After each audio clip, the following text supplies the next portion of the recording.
Hey, everybody. I'm Lisa Campion, and this is The Miracle of Healing. And I am so thrilled today to welcome a dear friend, a true soul sister, and an absolute powerhouse of transformation, Stephanie James.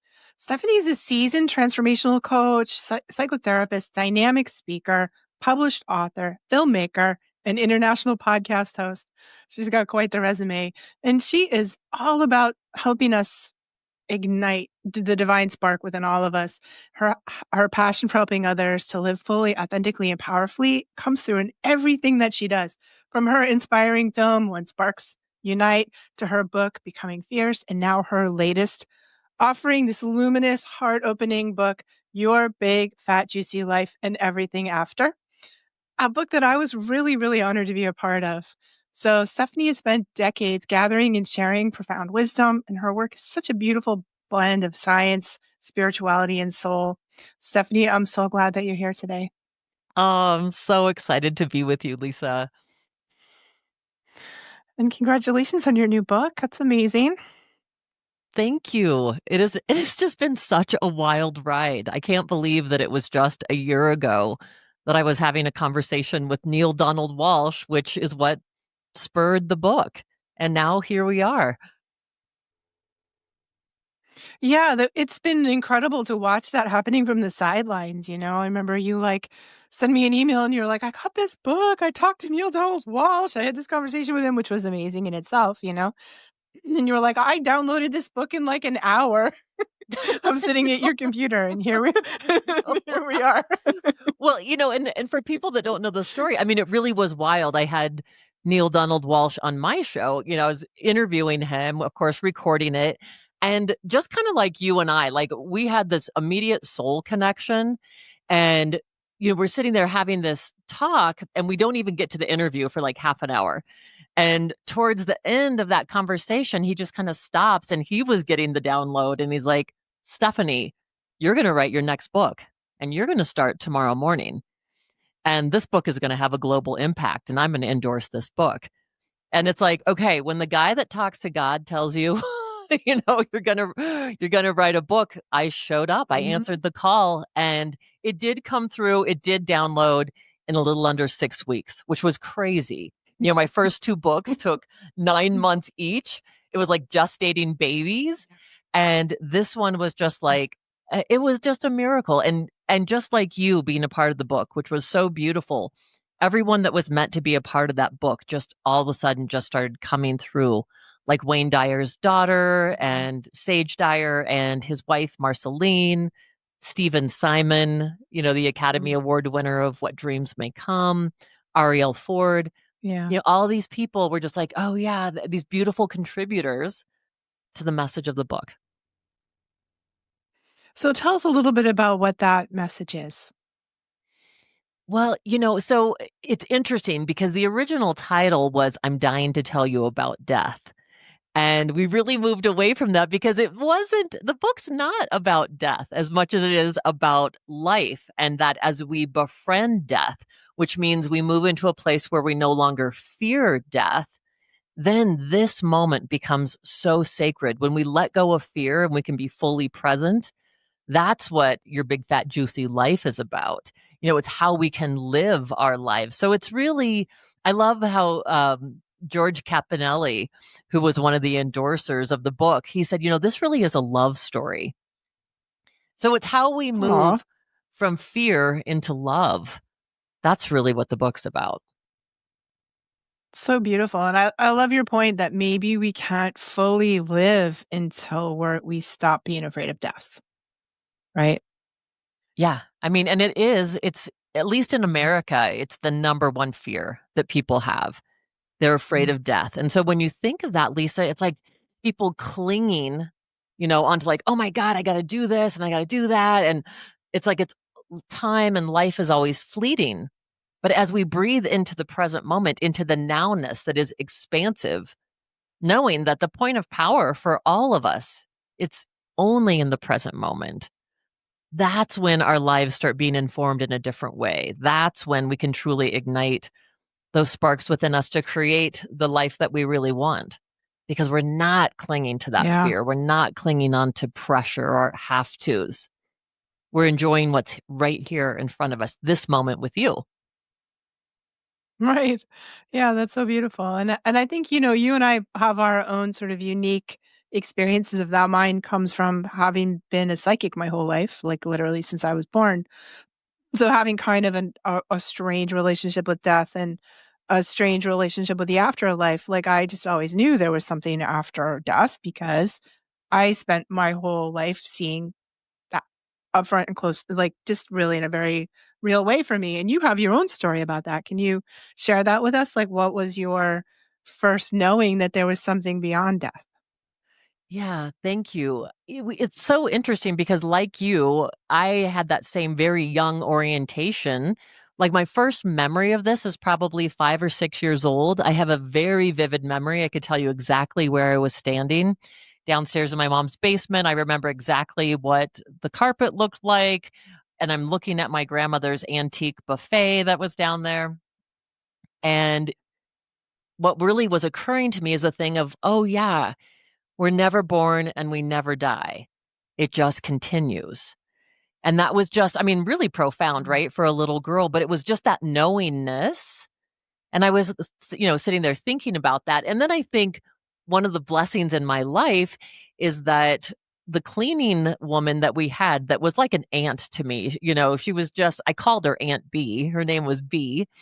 And she was this beautiful woman, and I mean, she would cook for our family and she would clean, and then, this is back in the days where she would iron my father's shirts, and that was always such a special time for me because I'd sit with her as she did that. I loved just being near her, and she would tell me about when her memories of my mother and my uncle Chuck in past lives when she had taken care of them in all these different capacities.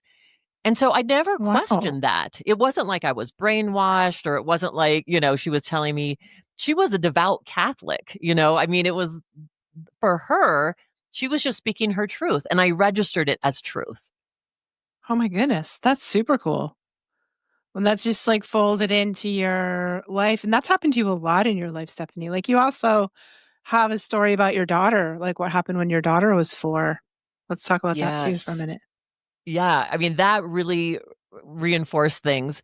I always laugh because Acacia's name is the Greek word for immortality, Mm. and it's the tree of life in Africa. And I had no idea when I named her Acacia that she was going to teach me more about immortality. And that story is I was a single mom. Acacia was 4 years old. And I was in the bathtub and the phone rang, and Keisha brings me in the big, huge, this is back in the day, the early 90s, the big portaphone. And I'm in the tub speaking to my mother. And she was telling me that my Aunt Gwen, who had had breast cancer and had a mastectomy and had been struggling for 5 years with cancer, that they had gone in that morning for exploratory surgery, and the cancer had just spread throughout her entire torso. And so Mm. mom said, basically they just had to sew her up, and they were saying, she probably has about 3 months to live. Wow. So I get that message and I get off the phone and I'm just crying in the tub. And in walks little Acacia. And she's like, Mommy, why are you crying? And I said, Oh, sweetheart, Mommy just doesn't want anybody to die. And she just sits on the side of the tub and looks at me and she's like, Mommy, we never die. And I said to her, "Oh, I know, honey. We go to heaven." Even though Keisha and I had never spoken about heaven and we didn't go to church, she looks at me and shakes her head again. She's like, "Mommy, there's no heaven." She said, "When I was a light up in the sky with God," and then she pauses, and then she looks at me and she says, "Do you remember your other mother, Dorothy?" And I'm like, "Oh my God, my other mother, Dorothy? That was my grandmother that died when I was 13." And again, Acacia didn't know about her. We didn't have pictures of her. My grandfather remarried the year after, so the only great grandmother she knew was Grandma Seal. And so she says, Mm. "Your other mother, Dorothy, her light was in the sky with me and God, and then God took some of her light and put it in me, and I got to come down and be your daughter. My gosh. That's nuts. I mean, it still gives me the That's chills nuts. to this day. Like, I have full body chills. I called my mom. It's my mom's mom, and we're both crying, just like this realization of like, mom would always say, I feel like Grandma Dorothy's our guardian angel. And wow, how apparent. Wow. So funny. I have a similar story with my son Grayson when he was 4. His little brother Devin was 1 or 2. And he walked into the room, he had this sort of glassy-eyed look on his face, and he goes, "Mom, don't let Devin walk on the ice." And I was like, "Okay, why not?" And he goes, "Well, back in the other life, when he was my brother, he fell through the ice and died, but you weren't our mother then." Whoa.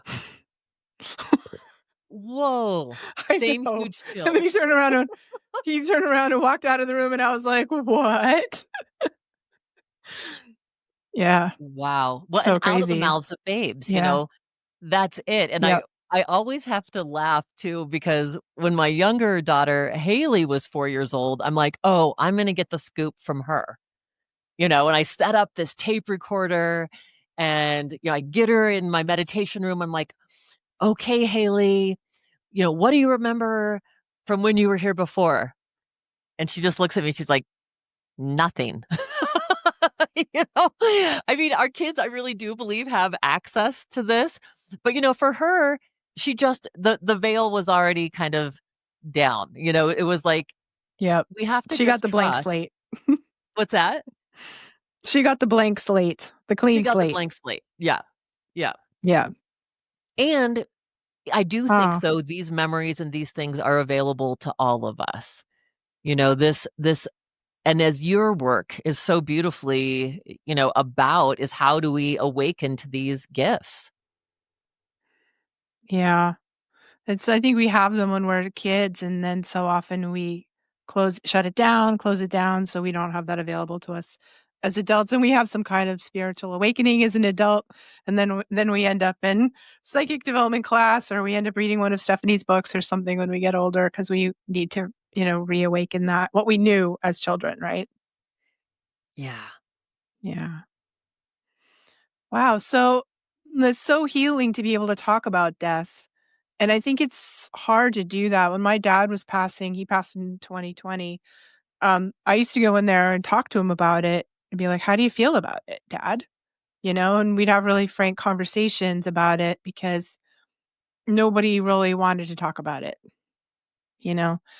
And he wanted to talk about it. And I think this is the value of like hospice workers, death doulas, people who really work in that edge space, the edge between life and death. I think it takes a real particular spiritual gift to stand in that space. I always, think it's midwives helping the souls come in and death wives helping the souls go out, and it's a really intense energy that I think most of us can't stay present to that, but there's so much beauty in that space. Absolutely. And I do Yeah, believe that we start to befriend when I talk about befriending death. We take the rough edges yeah. off of it when we start entering into these kind of Mhm. conversations. And about a year ago, I remember a friend of mine saying, "Yeah, they're doing these death dinners where people dress Yeah, up, they go for this gourmet dinner, and the topic of the conversation that night is death." Because that is yeah, exactly it, and especially in our culture, we're so afraid of it, and I think part of that is because 'cause we're afraid of the expression of grief as well. mhm. In Ireland, they wail in the streets in the funeral procession. Mm, The Lakota Indians, yeah, they would cut their hair. There would be these, again, and public wailings where it was acknowledged like, yeah, there's gonna be grief, and part of that, I think, is also what helps us befriend the death process. Like, it's okay to feel it. It's okay to feel the loss and at the same time acknowledge, I yeah, think, death isn't the end, it's the next chapter in our book of eternity. But to be able to mhm. talk about it, and I love this with your father, because this is an essential conversation to open up. And in the book, I talk about Elizabeth Ooslander, And she and her husband have this organization called Empowered Endings. And that's what they're doing. They're helping people that are going through either the death process themselves or the families involved with that open up the conversation, allowing people to talk about what is this like? How does this feel? What am I moving through right now? And they're caregivers. I love it. Mm. And so it's not just what they do as well, is not just have that conversation at the front end, they continue the conversation after death so that people are Mm, supported all the way through I the love that. process. And how beautiful if we allowed ourselves the opportunity to do that. It's so beautiful, and it's so tragic in a way because, like, what do they say? It's the 2 constants in life, death and taxes. It's like the 2 things you know you can count on happening, right? Right. And we know it's coming. We know that we're gonna die, that the people we love are gonna die, and it's become this kind of, like, taboo, topic. We don't talk about it. You get a Hallmark card for somebody and you send them some white flowers and you give them casseroles for a month and then it's supposed to be over. Like you never talk about it again. And I do think that we don't handle grief very well. We have a limited tolerance. And I think it's also, especially in things like I was thinking about pregnancy loss and when little kids die or there's pregnancy loss, it's so horrible. Just I had a friend that just went through that, and, like, it was so painful that, like, nobody wanted to talk to her about it. It's as if it sort of pops this little bubble of this little illusion of safety that we have that, everything's gonna be okay. Well, I guess ultimately it all is okay if you look at the divine plan, right? But in that moment of loss people turn away because if her kid could die, if her baby could die, then ours could, or like Exactly. anyway, it's so hard to stare it in the face like that. Well, and, from Yeah, being in private practice for 18 years and really sitting, in the seat of people's hearts, in the interiors of that grief when someone has lost a child or has lost a spouse or someone beloved, a yeah, beloved friend, and just the power in witnessing that for people. I think so mm, often, we try to either we feel uncomfortable with people's grief because we want to fix it. We're uncomfortable with our own, like yeah, you said, feelings of I don't want to experience loss and this is too much for me. And what a beautiful gift it is if we just allow each other to be in whatever place or stage in that grief that we are. And I'm reminded of this great book called Tear Soup that I love. It's a children's book mm, that's really for all of us. And that book is about this older woman, and you don't know who she's lost, but she keeps making this huge pot of soup and she keeps adding ingredients and adding ingredients. And her neighbors come over and her friends are like, when are you going to be done with that soup? And the whole point of the book is she's the only one that can determine when that soup is finally finished. mhm, And even though some friends mm, decided they didn't want to visit her anymore, and some friends didn't understand, she continued to make the soup until it was ready for her. And that's, the beauty of mm. each of us having our own individual grief journeys and allowing ourselves to be Yeah, exactly where we're at. Because truly, part of us having a big, fat, juicy life is having all of the experiences, all of the expressions, all of the emotions. mm, And so not yes, limiting and not yeah, pressing those or suppressing those feelings to be like, yeah, this is what's here. And it's gut wrenching and it's painful. mm, And yet, in that, sometimes we might call it brokenness. And we're not broken, but our heart can feel really broken. That's where we can find connection. yeah. That's where we can find community. And that's where we can find some beautiful gifts that are really within ourselves that sometimes we don't discover until our heart is broken open. Yeah, I love that so much, and I think that is the big fat juicy life, like, when we embrace the fullness of all of the feelings and all of the experiences, we're not spiritually bypassing, we're not shoving any of them under the rug, we're we're feeling it all, that's where we get the big fat juicy life. Yeah. And, I think the Let's the talk about the other divine What's that? Go ahead. I was just You thinking, go ahead. just the other side of that too is the rest of the title, which is "And Everything After." And I think about my own Right. relationship with my father that people will read about in the book. And I always say, my father was one of my greatest loves and one of my biggest wounds in my life. And although the last 6 years of his life, we were not in contact. In my book, Becoming Fierce, I talk about disconnecting with love. And that is what I did 6 years before he passed. And yet, after he passed, and Lisa, I think you know this story, but our relationship got better. The pure essence of who my Yeah. father is came through. And as he Mhm. was dying, he had had a Yeah. stroke. And so, as he was dying for 12 nights, there were some that were before and some afterwards. He was in my dreams every single night. And some of them were benign. I always say, they were funny. We were like playing cribbage together. He had taught me cribbage as a little girl, and we'd just be playing cards. Um, but he was there just night after night. And then what was just so wild is my ex and I, this is the week after he died, we'd be in the kitchen and all of a sudden the clock would change and the date would change and the dishwasher would flip on. And like these are new appliances. We Wow. didn't have anything, going on in our house. And also I had bought these two new lamps and I'd probably had them for 3 months, but we'd be sitting there and all of a sudden one would just go flip, flip, flip, flick, flick, flick. And these occurrences, happened over and over. Even the electrical thing was so much that at one point I would get in my car and my electrical seat would be pulled all the way back. And I had asked my ex, I'm like, Wow. were you in my car today? Are you driving my car? And he's like, no, why would I drive your car? I have my own. And when it happened twice in one day, we were both like, okay. We just got used to kind of just saying, "Hi, dad." Um, Mm, but really, so right. often I would get that sense of just his comforting love and presence.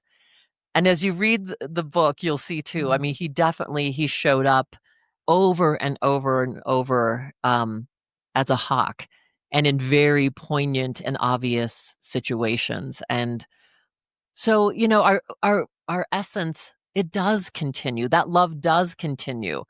And I feel like I've been able to ask dad to show up when I've needed support. When I was a year ago going through the end of my marriage, and, I'm like, "Dad, I really need you." Mm, And walking home, and it hadn't happened for a long time at that point, but sitting down to eat dinner and hearing a noise in the kitchen, and I was like, "What is that?" And I listened, and I listened, and I was like, "Oh my gosh, the dishwasher is back on." wow. That's so So beautiful. I love that, and I love the point about sometimes we have better relationships with people when once they've passed, especially people when we had tricky relationships with or there were challenges because, when your dad passed, he sort of dropped his personality, like, he dropped maybe the rougher edges, the wounds, the unprocessed stuff, like, we kind of, you know, jettison that when we leave the personality, the personal self behind.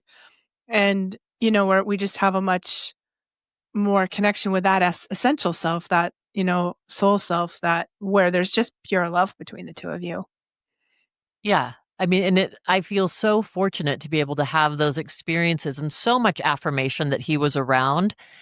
It was about a month after his death, I was interviewing Marla Fries, who is also a phenomenal psychic. Her book, Mhm. American I know Psychic, her. is She's amazing. amazing. I love her. I love her. And She's you super can cool. see Me it too. on the film at minute 26.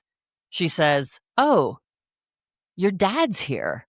And right at that moment, this huge orb of light doesn't go diagonally or up or down on the screen. It kind of does like this squiggle line up. And she's like, "Did you see that?" And I just start laughing. I'm like, I Holy couldn't miss moly. it.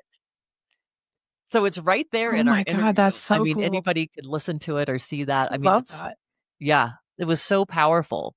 So his presence and that pure essence of him absolutely around. And Mhm. yeah, that's the beauty that we get to drop the mask, we get to drop the ego, we get to drop that personality and that essence, that beautiful Mm. spark that is us, that essential light continues.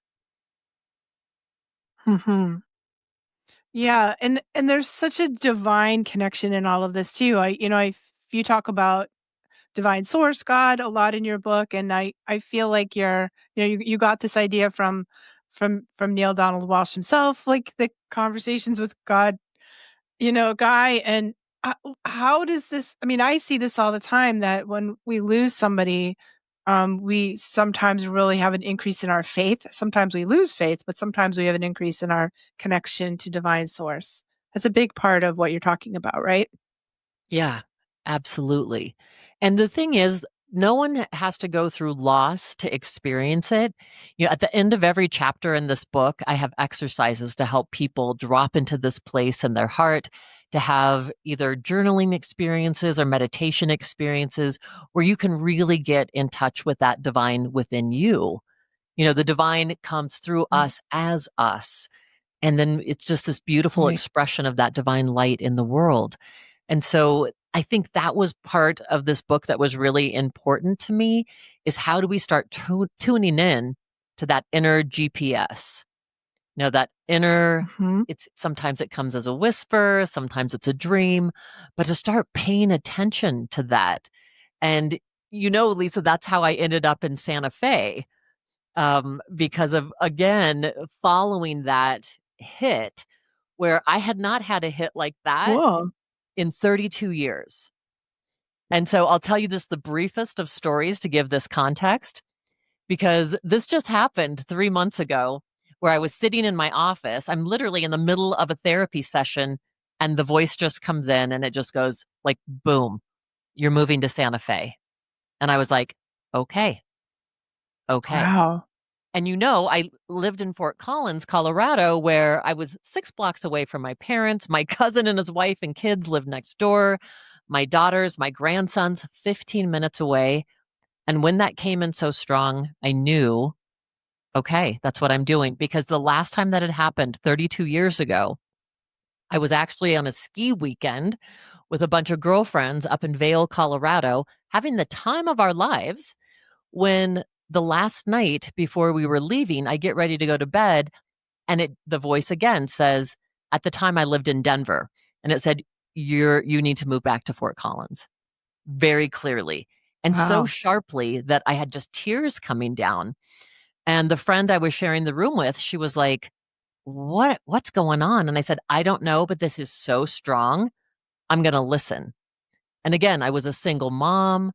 Um, she was like, she couldn't understand it, she said, because she's like, you're the only, at the time, I hadn't gone to graduate school yet. She's like, you're the only non-mastered person on the therapy staff at the psychiatric hospital a bunch of us worked at. And she's like, you work with all your friends. I don't get it. And I said, I don't know, but my lease is up in 2 weeks. I'm going to go into work and tell them, give them my 2 weeks notice. Mm. I got to do this. Well, I have to share, I usually don't remember dates, but I'll always remember this one because it was January 14th, the next morning when I woke up, and I called my mom and I said, Mom, my lease is up February 1st. I don't have a job in Fort Collins, but I'm going to give my 2 weeks notice tomorrow and come home. And she said, well, that's ironic. She said, because our renter isn't going to renew his lease. And so his lease is up February 1st and it's available. So that was the first serendipity. I was Wow. like, that's awesome. So I did. I gave my 2 weeks notice. I moved my daughter and I home. Within that first week, I had a job. But here's the thing, Lisa, 3 weeks to the day that I moved back home, one of my girlfriends called me and she said, Stephanie, they've shut down the adolescent unit and everyone's been laid off. And the front page of the Rocky Mountain Wow. News said, psychiatric abuses charged. And there were, unbeknownst to us, Oh my scouts goodness. going around the nation getting kids to bring into treatment, and then they were getting kickbacks, which is all illegal. So Wow. that adolescent unit Wow. never reopened. I would have been a single mom, no job, just signed a lease. It would have been so incredibly Mhm. stressful and I can't even imagine that, and instead, it was seamless. So when that voice came in again a few months ago in the same way, my answer to the call was yes. I know when that divine voice shows up, and it has been an absolute miracle. It has been such a phenomenal experience. So the same thing, same serendipities, same incredible. And thank you, God. I already had a community of beautiful friends there. Never thought I'd live there, but I cannot be more in gratitude. Do you love it? Do you love it there? I love it. I love it. I feel like, I had, a dozen friends there already. Um, and I would visit there 1 or 2 times a year, but I am telling you, Lisa, never once did I ever go, "Oh, I wanna live here." But I ended up finding Mm, this beautiful casita that's on 5 acres. I live in the country. My neighbors are horses, and it's this grounded freedom. I can't even express it. I mean, everywhere around me are mountains, and I walk these dirt roads with my wow. dog in the morning, and I'm like, I am in heaven. I am experiencing this deep, deep connection to the earth, to nature all around me, and have already met so many incredible soul friends. Like, I just feel like my soul family there has just all of a sudden increased, increased, increased. And I So honestly, I wake beautiful. up some mornings and I go to bed, and I feel like all of my cells are vibrating with gratitude. Like, I told one of my girlfriends, even my teeth are vibrating. It's just like a cellular level of just like, thank you, thank you, thank you. That's so cool. I'd love that. I'm gonna come visit you there because Yes, I love that please. town, and I haven't been in a long time. Well, gosh, Stephanie, you're up to so many beautiful things. If people wanna reach out to you or get a copy of your books, how do they find you? So they can always find me on my website, which is stephaniejames.world. So stephaniejames.world is one place. And then my book's available on Amazon, and it's in the book, but I love to tell people, if you want to share your story with me about, something that's happened in your life that's given you evidence of either life after life, or your, just incredible experiences here, you can go to yourbigfatjuicylife.org and leave your story. And it will always be in confidence. I'll never share those stories. I think, though, that we need to start speaking and having our voices and sharing in community. So if it Mhm. feels good to you and you want to reach out, I would love to. And I always answer all of my emails. So love to hear from you. Love that. That's so beautiful. Thank you so much, Stephanie, for sharing your incredible gifts with the world and for just being you and for being here today on the podcast as well. Oh, thank you, Lisa. You're just one of my favorite people. I'm so happy to be here with you. Thank you for this